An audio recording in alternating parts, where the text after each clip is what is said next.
Assalamu alaykum, hörmətli televizor görgüçülər. Görüp atqanыңlar Erkin Asiya Radiosu Tor televiziyasının Haftalık Xəbərlər proqramısı.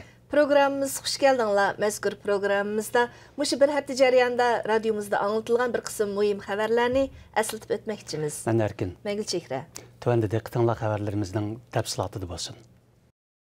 Yakında Zimistan Toriya Uygurlar diyarıdan Xitay ülkelerine yötkelgen Uygur tutqunlarının ahvalı toğrısında bir qism məlumatlarını aşkarlagan bolup, onun da bir qism Uygur tutqunlarının Şənşi ülkesideki Suijago türmesiga yötkelgenligi aytildi.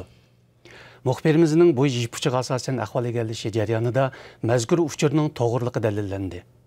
Alaqadar xodimlar bu Uygur tutqunlarının konkret ahvol haqida ma'lumot berishni rad qilgan bo'lsa-mu, lekin ularning yötkelgenligini rad qilmadi.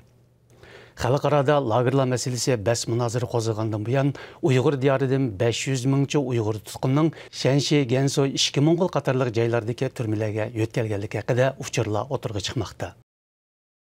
Uygurlar diyarıdaki siyasi kontrollukның yana bir ifadesi Xitay hükümetinin Uygur diyarıdaki barlıq Uygurlarni Çağan bayramını təbrikləşki orunlaştırışıda ifadelendi. Her qaysı joylardagi hükümetler musulmonlarni Çağanlıq faaliyetlerge orunlaştırıp, musulmonlarni Xitaycha yosunda Çağanni təbrikləşke, şundaqla Uygurlar tügri yiyiş, Xitay an'anaviy kiyimlerini kiyip yangır usulü oynaş, şir ve ejderha oyuntish, İşiklerge Xitaycha masnaviy chaplashqa, panuslarni esishga majburlagan. Analizchilar bu haqda fikr bayon qilib, Xitoy hukumatining azaldan Çağan o'tkazmaydigan Uyg'urlarni majburiy yo'sinda bundaq faoliyatlarga tashkillashi nuqul madaniyat jihatdagi tozalash qilmishi dedi. Türlü uçurlarda ma'lum bo'lishicha Xitoy hukumati Uyg'urlar diyoridagi siyosiy bostirish harakatlarini xalqaradan yo'shirish maqsadida yaqindan buyon kelish ehtimolligi bo'lgan tekshirish guruhlarini aldash uchun soxta manzara hozirlamoqda ekan. Yaqinda radiomizga yetib kelgan bir parcha inkasda Xotan rayonidagi bir qism joylarda o'tir maktab o'quvchilari lager tutqunlari bo'lib yasandırılgan hamda ularga tekshirish umiga kelib qolsa, o'zlarining tarbiyalash markazlariga o'z ixtiyorligi bilan gellikini aytish haqida ko'rsatma berilgan.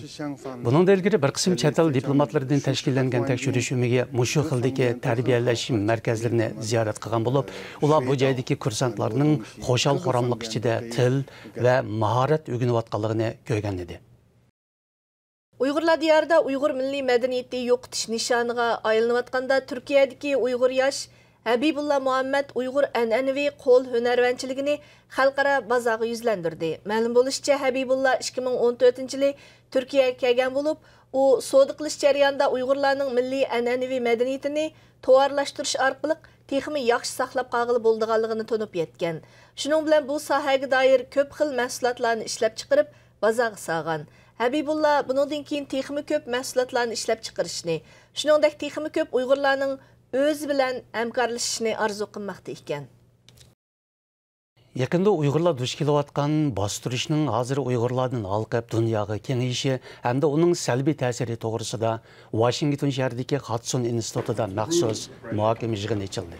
Yig'inda Amerika Kengash palatasining a'zosi Tom Cotton ichilish nutqi so'zlab, kommunizmning bu xildagi ziyonkashligi va zulmini Uygurlardan bakrak tortgan boshqa bir xalq yo'q deb ko'rsatdi. Yig'inda Amerikalik mutaxassislar va Uyg'ur faoliyatchilar Xitoy hukumatining Uyg'urlarga qaratgan bostirishlarining hozirgi ahvoli hamda buning dunyoga ko'rsatadigan ta'siri haqida o'xshash bo'lmagan qarashlarni o'tirg'a qo'ydi.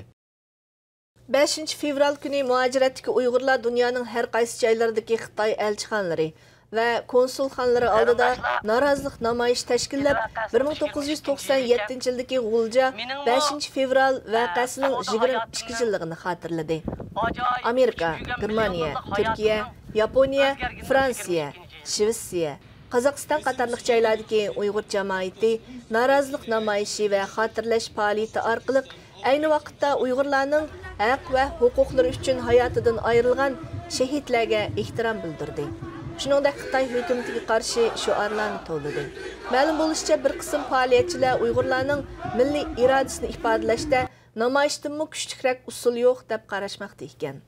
Muhtaram televizor ko'ruvchilar, yuqorida Erkin Asiya Radiosi Tor televiziyasining haftalık xabarlar programmasini ko'rdinglar. Kelar hafta ko'rishaylik. Xayr xo'sh. Xayr xo'sh.